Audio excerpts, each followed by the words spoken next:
तो कह रहा है क्वेश्चन में कि 10 मीटर लंबे तार का प्रतिरोध, मतलब 10 मीटर लंबा तार है, 10 मीटर लंबा तार है, तो 10 मीटर लंबे तार का प्रतिरोध 10 मीटर लंबे तार का प्रतिरोध R ओम है। 10 मीटर लंबे तार का प्रतिरोध R ओम है, तो 5 मीटर लंबे तार का प्रतिरोध होगा। तो 5 मीटर लंबे तार का प्रतिरोध होगा। लंबे तार का प्रतिरोध क्या होगा, यही पूछ रहा है।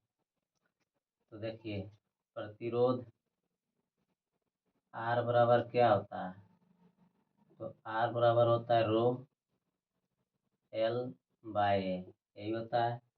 प्रतिरोध जो है R बराबर रो L बाय ए होता है।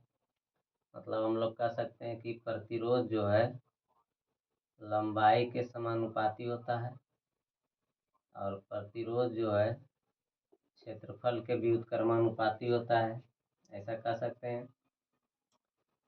तो 10 मीटर लंबा तार है का प्रतिरोध R ओम है, तो R ओम है तो कितना 10 मीटर लंबा है, 10 मीटर लंबा है, तब इसका प्रतिरोध R है, मतलब 10 मीटर लंबाई है तब R है। तो कहता है 5 मीटर लंबाई होगा तब कितना रहेगा, तो 5 मीटर लंबाई करने के लिए क्या करेंगे, 5 मीटर लंबाई करना है, तो 5 मीटर लंबाई बनाने के लिए इसको आधा करना होगा, लंबाई को आधा करना होगा, मतलब इसको आधा कर देंगे तब 5 मीटर बन जाएगा। तो आधा जब इधर करेंगे तो आधा तो इधर भी होगा, तो इसको अगर जो 5 ऐसे काट देंगे तो कितना 5 मीटर लंबाई हो जाएगा। अब ये प्रतिरोध कितना रहा, R/2 हो जाएगा इधर, और 5 मीटर लंबाई A। तो अब प्रतिरोध कितना हो गया, आधा हो गया। तो आधा हो गया तो हम लोग कह सकते हैं कि इसको 1/2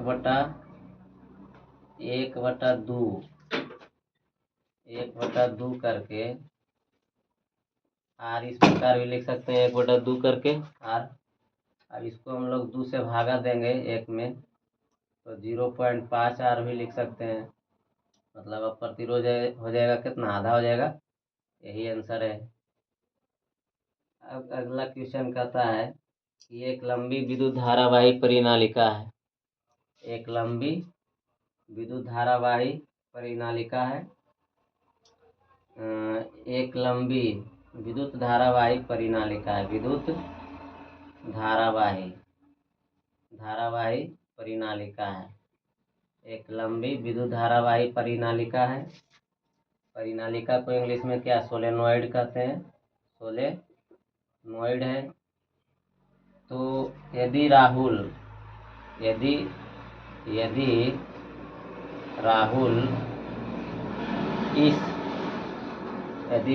इस परिनालिका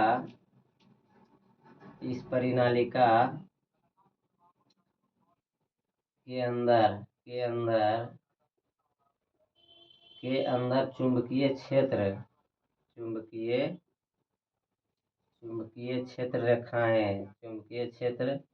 रेखाएं अंकित करता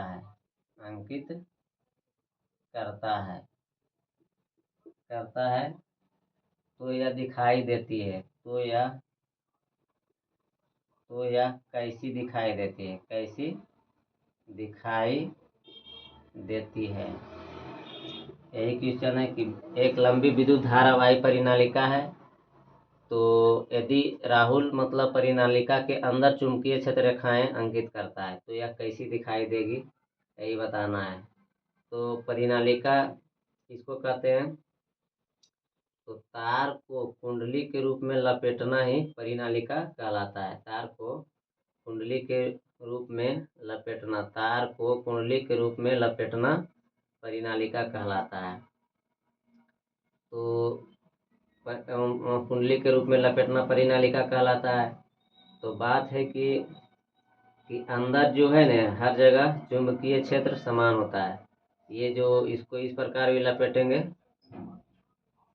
तो अंदर इसका अंदर जो ये है, अंदर जो ये रहेगा तो अंदर में मतलब इस प्रकार ऐसे चलता है, ठीक। तो ये जो अंदर में रहेगा, ये जो अंदर रहेगा परिनालिका के अंदर, तो परिनालिका के अंदर क्या होगा कि चुंबकीय क्षेत्र हर जगह समान होगा। परिनालिका के अंदर ये अंदर जो है, अंदर हर जगह चुंबकीय क्षेत्र समान होगा। परिनालिका के अंदर हर जगह चुंबकीय क्षेत्र समान होगा और परिनालिका के अंदर हर जगह चुंबकीय क्षेत्र समान होगा और चुंबकीय बल रेखाएं जो है कैसा, तो समानांतर व्यवहार करेगा। अंदर में ये जो चुंबकीय बल रेखाएं हैं, चुंबकीय बल रेखाएं अंदर में समानांतर, चुंबकीय बल रेखाएं अंदर में समानांतर व्यवहार करेगा, समानांतर। और ये जो बाहर जो रहेगा, ये जो बाहर ये परिनालिका है तो इसका अंदर ये है और इसके बाहर जो ये सब है ना, तो बाहर जो है यह बाहर चुंबकीय बल रेखाएं वक्राकार होगा। बाहर जो है, बाहर चुंबकीय बल रेखाएं वक्राकार होगा। बाहर क्या होगा, वक्राकार होगा। बाहर चुंबकीय बल रेखाएं वक्राकार होगा और अंदर हर जगह चुंबकीय क्षेत्र समान होगा और चुंबकीय बल रेखाएं अंदर समानांतर होगा। तो इसका हम लोग आंसर में कह सकते हैं कि सभी बिंदुओं पर समान, सभी बिंदुओं पर समान। और पूछ क्या रहा था, अंदर के बारे में पूछ रहा था कि विद्युत धारावाही परिनालिका है, तो यदि राहुल इस परिनालिका के अंदर, देखिए अंदर पूछ रहा था, अंदर चुंबकीय क्षेत्र रेखाएं अंकित करता है तो यह कैसा दिखाई देगा। तो कैसा दिखाई देगा, अंदर के बारे में पूछ रहा है तो अंदर क्या होगा, सभी बिंदुओं पर समान होगा। तो सभी बिंदुओं पर समान हो जाएगा क्योंकि अंदर जो है हर जगह चुंबकीय क्षेत्र समान होता है अंदर, और अंदर में ही मतलब अंदर में ही चुंबकीय बल रेखाएं है जो समानांतर होता है और बाहर में चुंबकीय बल रेखाएं वक्राकार होता है। अब अगला क्वेश्चन कर रहा है कॉपर के वैद्युत अपघटनी। क्वेश्चन है कि कॉपर के वैद्युत अपघटनी, कॉपर के वैद्युत अपघटनी परिष्करण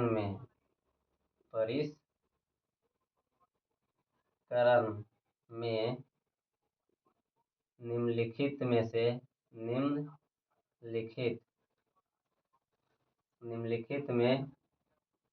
किस वैद्युत अपघटनी का उपयोग किया जाता है। किस वैद्युत अपघटनी का उपयोग किया जाता है। यही क्वेश्चन है।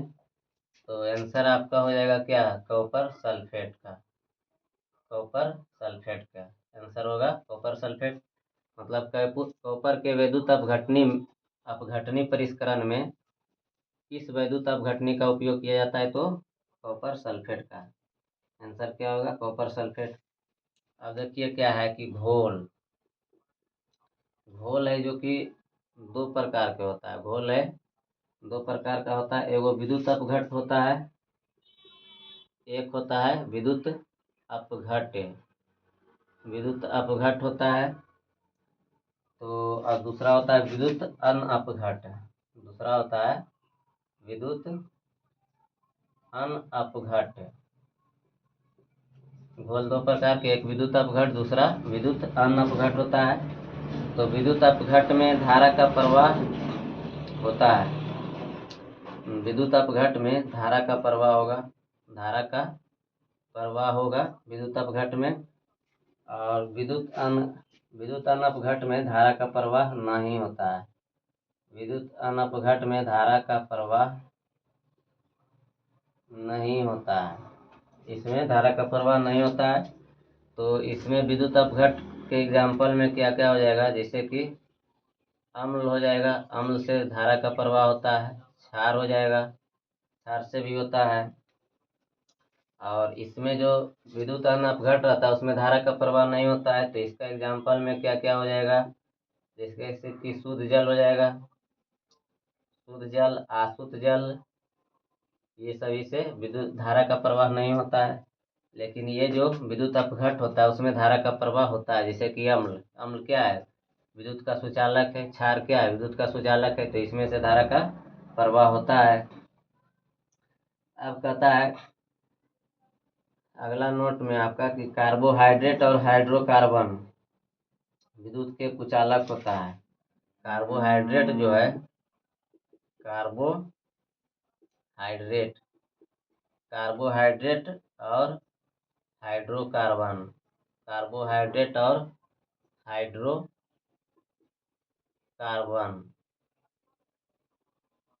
कार्बोहाइड्रेट और हाइड्रोकार्बन विद्युत के कुचालक होता है, कुचालक होता है। कार्बोहाइड्रेट और हाइड्रोकार्बन है जो विद्युत के कुचालक होता है। अब अगला आपका कह रहा है कि किसी विद्युत धारावाही चालक द्वारा उत्पन्न चुंबकीय क्षेत्र रेखाओं का पैटर्न कैसा होता है, किस पर निर्भर करता है। क्वेश्चन है कि किसी विद्युत धारावाही किसी विद्युत धारावाही चालक द्वारा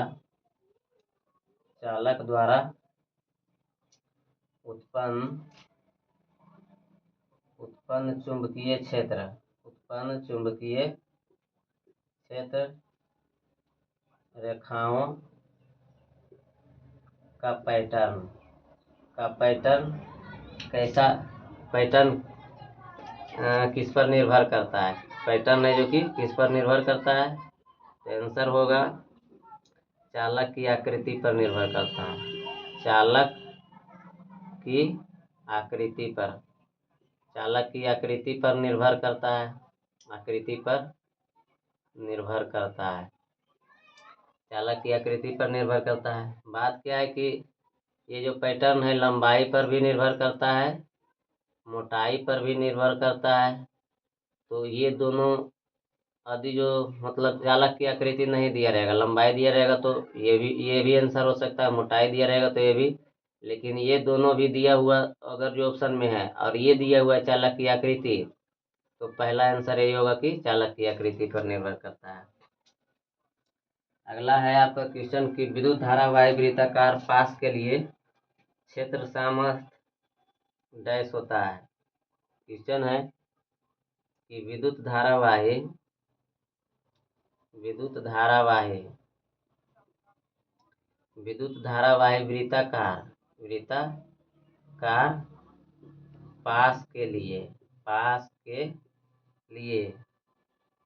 क्षेत्र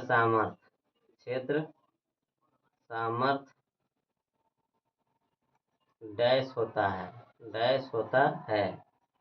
तो क्या होता है इसमें, ये जो हम लोग ये जो विद्युत धारावाही जो चालक पास ये होता है। तो इसका क्या पूछ रहा है कि विद्युत धारावाही वृत्ताकार पास के लिए क्षेत्र सामर्थ्य डैश होता है। तो ऑप्शन के अनुसार ये केंद्र में क्या होता है, केंद्र में अधिकतम होता है। केंद्र से जैसे जैसे दूर जाते हैं वैसे वैसे घटते जाता है।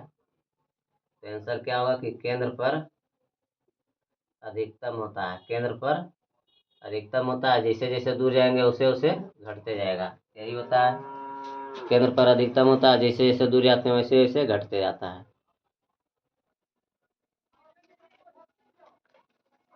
तो अगला क्वेश्चन आपका कह रहा है कि एक सीधे धारावाही चालक के लिए इनमें से कौन सा कथन सत्य है।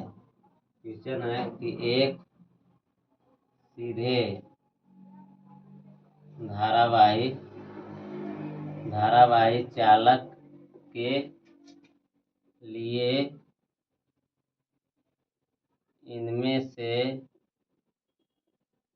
कौन सा कथन सत्य है, यही पूछ रहा है। इसके लिए एक सीधे धारावाही चालक के लिए तो पहला में ऑप्शन में आपका दिया है कि चुंबकीय बल रेखाएं, चुंबकीय बल रेखाएं, चुंबकीय बल रेखाएं केंद्र में चालक युक्त संकेंद्रीय वृत्त होता है। पहला में ऑप्शन में दिया है। दूसरा दिया है कि जैसे जैसे हम चालक से दूर जाते हैं, जैसे जैसे हम चालक से दूर जाते हैं, चुंबकीय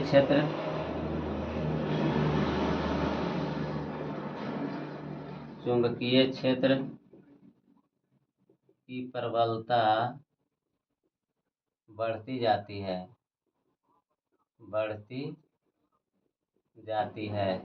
दूसरा ऑप्शन में ये था। तीसरा ऑप्शन में आपका दिया है चुंबकीय क्षेत्र की दिशा, चुंबकीय क्षेत्र की दिशा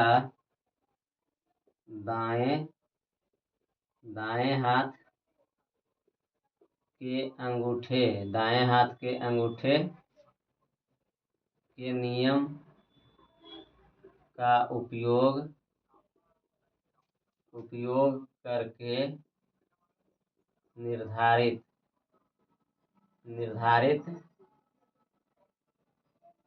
की जा सकती है। तो कह रहा है एक सीधे धारावाही चालक के लिए इनमें से कौन सा कथन सत्य है। तो सीधे धारावाही चालक क्या होता है, यही होता है सीधे धारावाही चालक। तो इसमें क्या होता है कि चुंबकीय बल रेखाएं केंद्र में चालक युक्त संकेंद्रीय वृत्त होता है। तो ये जो केंद्र है, इसका केंद्र जो यहाँ पर है, तो ये इसका जो केंद्र है ये क्या होता है, चालक युक्त संकेंद्रीय वृत्त तो होता ही है। संकेंद्रीय वृत्त, ये देखिए खुद आप देखिए कि वृत्त जैसा है कि नहीं, तो संकेंद्रीय वृत्त होता है। तो इसका जो केंद्र में जो चालक है यह कैसा होता है, तो संकेंद्रीय वृत्त होता है। तो ये सही है। और कह रहा है जैसे जैसे हम चालक से दूर जाते हैं चुंबकीय क्षेत्र की प्रबलता बढ़ती है। मतलब ये जो चालक है यहाँ पर जो ये चालक है, तो कहता है इससे जैसे जैसे हम इधर दूर जाएंगे तो प्रबलता बढ़ती है। तो यह बात गलत है। जैसे जैसे हम दूर जाते हैं, जैसे जैसे दूर जाते हैं प्रबलता घटती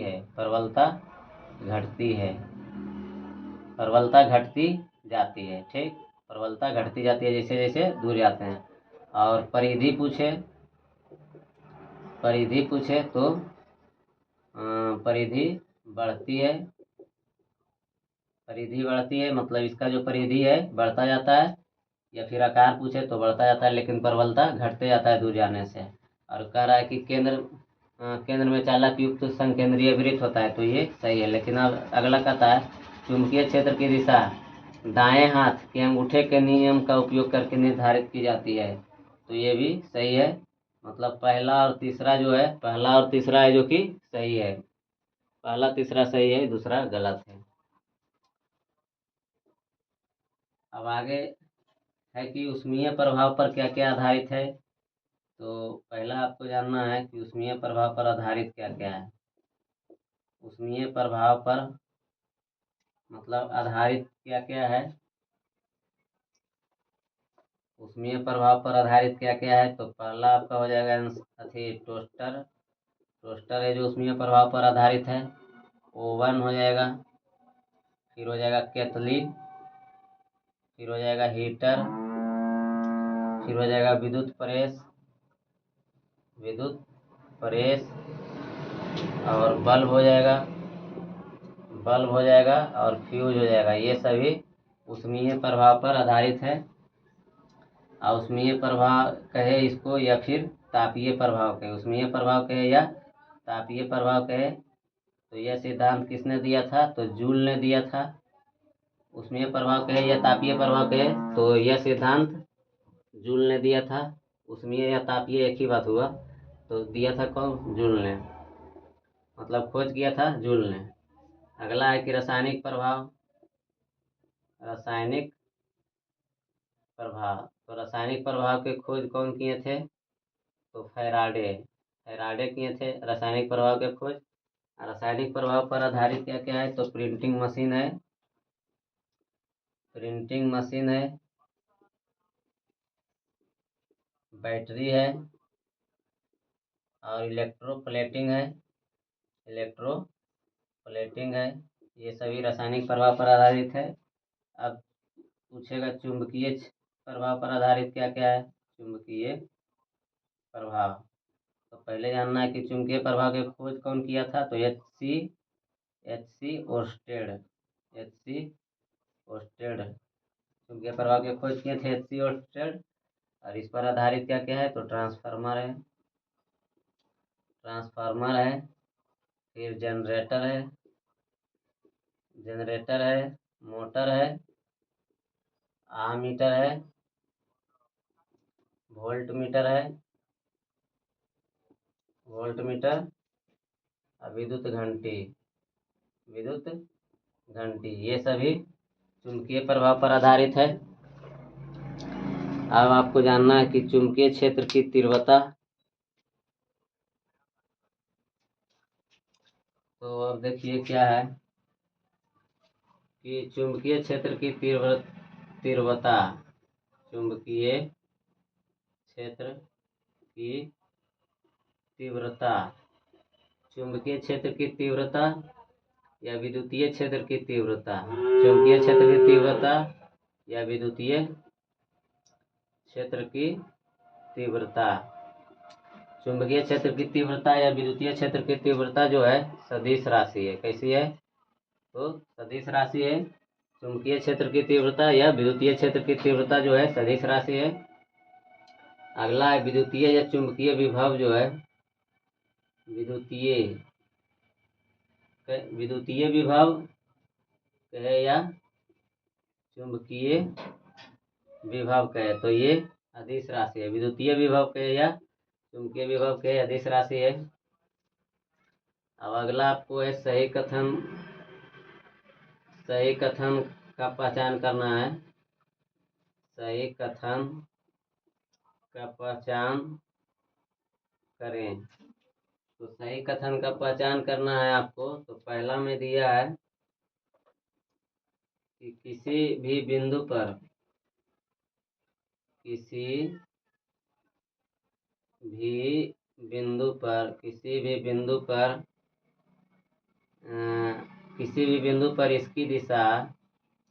दिशा चुंबकीय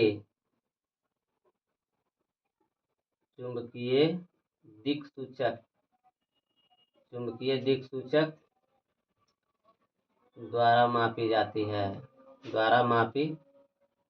है। पहला में ये है।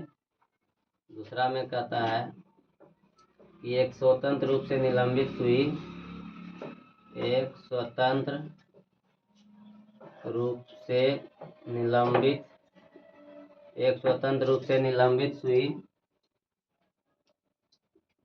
उत्तर दक्षिण दिशा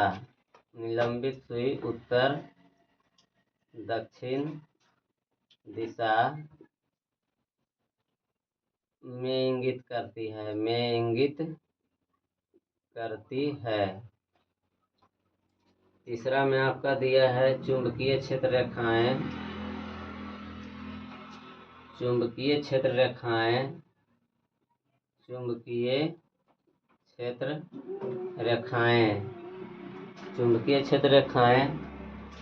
चुंबक के ध्रुवों के निकट सघन होती है। चुंबकीय क्षेत्र रेखाएं चुंबक के ध्रुवों के निकट सघन होती है, मतलब अधिक होती है। सघन होती है मतलब अधिक होती है।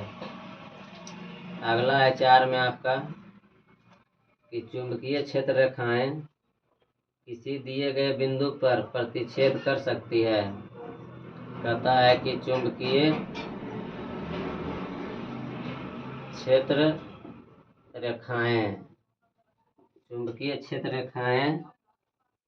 किसी दिए गए बिंदु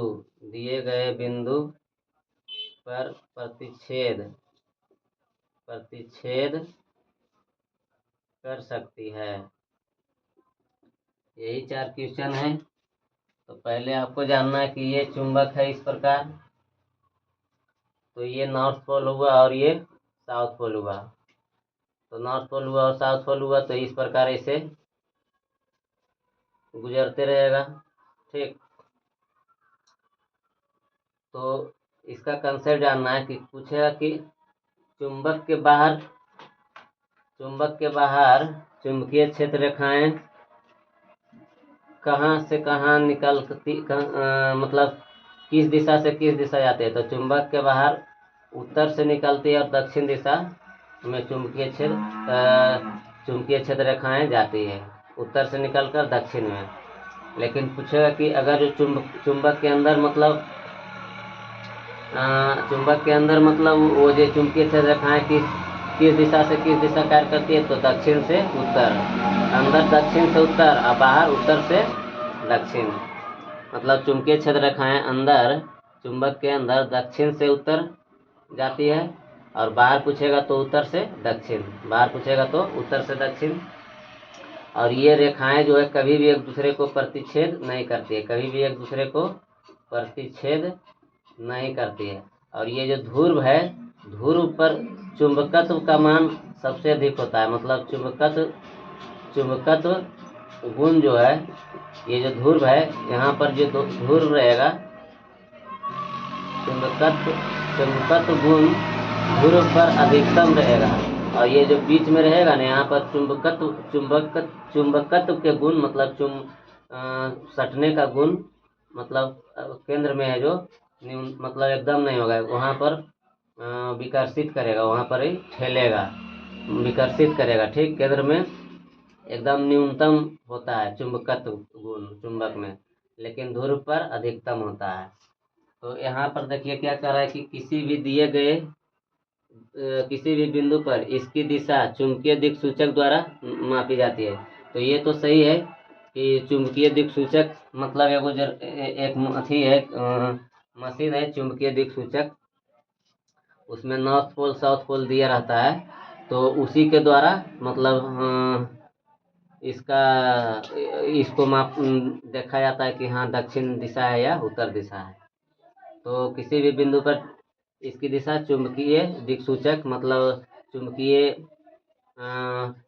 जो दिक्सूचक जो होता है उसी के द्वारा मापी जाती है, ये सही है। लेकिन कहता है एक स्वतंत्र रूप से निलंबित सुई उत्तर दक्षिण दिशा में इंगित होती है, ये भी सही है। उत्तर और दक्षिण दिशा में इंगित होता है। वो एक सुई रहता है इस प्रकार, वो एक इस प्रकार का सुई होता है। ठीक, ये इस प्रकार का सुई होता है। तो इसमें मतलब नॉर्थ पोल और साउथ पोल लिखा रहता है। ये एक सुई होता है, उसमें नॉर्थ पोल और साउथ पोल लिखा रहता है, वही इसको इंगित करते रहता है। तो कहता है एक स्वतंत्र रूप से निलंबित सुई उत्तर दक्षिण दिशा में इंगित होती है, ये भी सही है। अब कहता है चुंबकीय क्षेत्र, हाँ ये सही है। दूसरा, अब कहता है चुंबकीय क्षेत्र रेखाएं चुंबक के ध्रुवों के निकट से घन होती है। मतलब यहाँ पर ध्रुव होगा, यहाँ पर ध्रुव होगा, तो यहाँ पर जो है ना सघन होता है, मतलब अधिकतम चुंबकत्व के गुण होता है, चुंबकत्व के गुण अधिकतम होता है। ये दोनों ध्रुव है, तो ध्रुव पर चुंबकत्व के गुण अधिक होता है और केंद्र में न्यूनतम होता है, क्योंकि केंद्र में विकर्षित करता है, मतलब ठेलता है, टानता नहीं है। लेकिन ध्रुव पर आकर्षित करता है, मतलब टानता है। ध्रुव पर आकर्षित करता है मतलब टानता है, केंद्र से विकर्षित करता है मतलब ठेलता है। तो ध्रुव पर कहता है ध्रुवों के निकट सघन होती है, मतलब अधिक होती है। तो चुंबकीय क्षेत्र रेखाएं चुंबक के ध्रुव पर के निकट सघन होती है, मतलब अधिक होती है, तो ये भी सही है, ये तीसरा भी सही है। लेकिन चौथा में कहता है कि चुंबकीय क्षेत्र रेखाएं किसी दिए गए बिंदु पर प्रतिच्छेद कर सकती है। तो ये देखिए कहीं पर भी प्रतिच्छेद कर रहा है, ये जो रेखा ये जो इस प्रकार जो गुजर रहा है वो कहीं पर प्रतिच्छेद करता है, नहीं करता है, कहीं पर भी प्रतिच्छेद नहीं करता है। तो ये वाला जो है चौथा ये गलत है, 4 नंबर जो है गलत है। अब अगला देखिए क्या कहता है, कुंडली में उत्पन्न प्रेरित विभवांतर के परिमाण को बढ़ाने के लिए कुंडली के तार की प्रतिरोधकता में कमी करना होता है। ये जो कुंडली बताए थे, ये जो कुंडली बनाए थे मतलब सोलेनाइड, तो ये जो कुंडली बना, तो इसमें मतलब कुंडली में उत्पन्न प्रेरित विभवांतर, कुंडली में उत्पन्न प्रेरित विभवांतर के परिमाण को बढ़ाने के लिए कुंडली में उत्पन्न प्रेरित जो विभवांतर होता है उसका मान बढ़ाने के लिए कुंडली के तार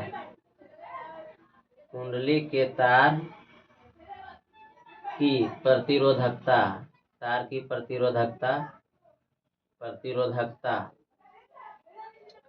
में कमी करना होता है, कमी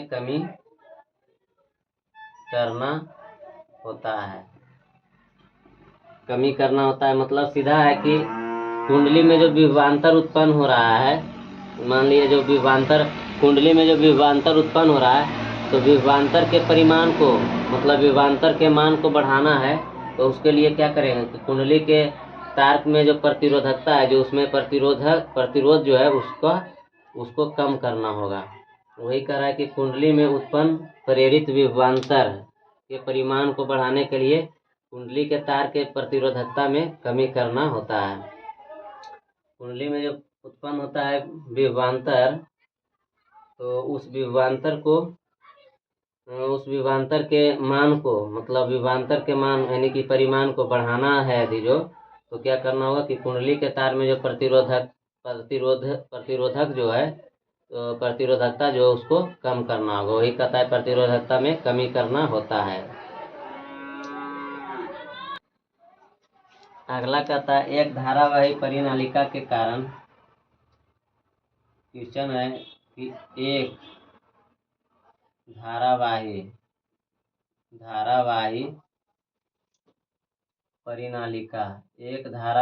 परिनालिका के कारण चुंबकीय क्षेत्र रेखाओं का पैटर्न डैश के समान होता है। मतलब किसके समान होता है? तो आपका आंसर होगा छड़ चुंबक के समान। छड़ चुंबक के समान आंसर क्या होगा? छड़ चुंबक के समान होता है। अब आपको जानना है कि एक विद्युत धारावाही चालक चुंबक की तरह कार्य करता है। ये जो विद्युत धारावाही चालक होता है वो किसकी तरह कार्य करता है? तो चुंबक की तरह। वही कहता है कि एक विद्युत धारावाही चालक, तो एक विद्युत धारावाही चालक किसके तरह कार्य करता है? तो चुंबक की तरह कार्य करता है। एक विद्युत धारावाही चालक चुंबक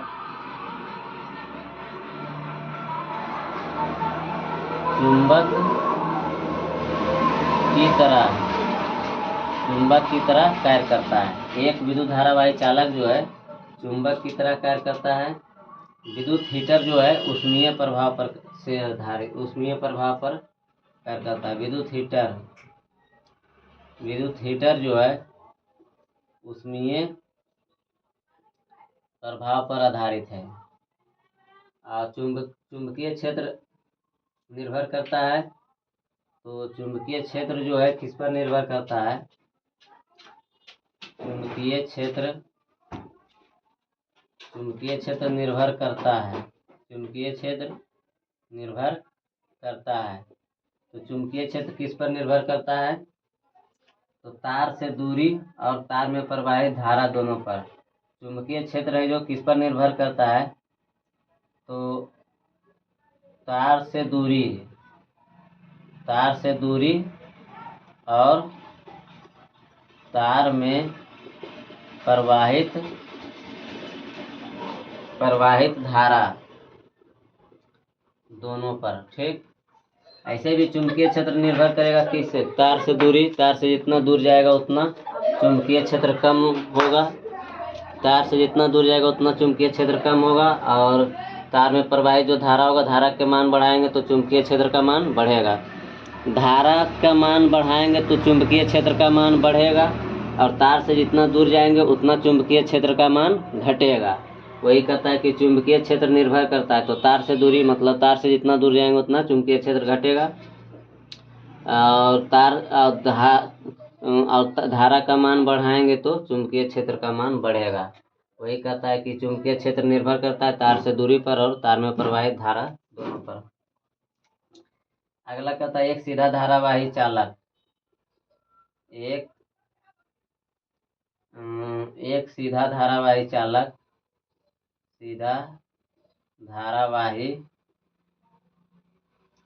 एक सीधा धारावाही चालक से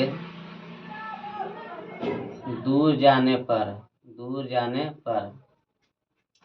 तो एक सीधा धारावाही चालक से दूर जाने पर क्या होता है? उसका परिधि बढ़ता है। सीधा धारावाही चालक क्या था? इस प्रकार ये था सीधा धारावाही चालक।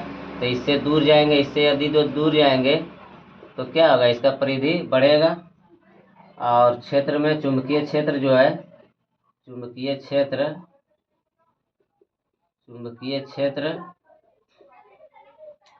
तो क्षेत्र में क्या होगा?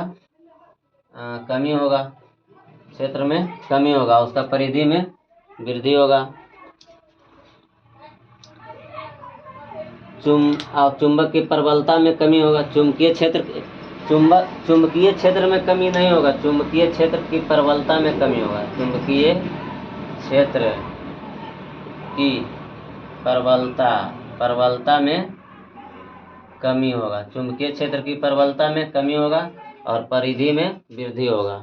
चुंबकीय क्षेत्र की प्रबलता में कमी होगा और उसके परिधि में वृद्धि होगा। आकार में बोलेगा तो आकार में भी वृद्धि होगा।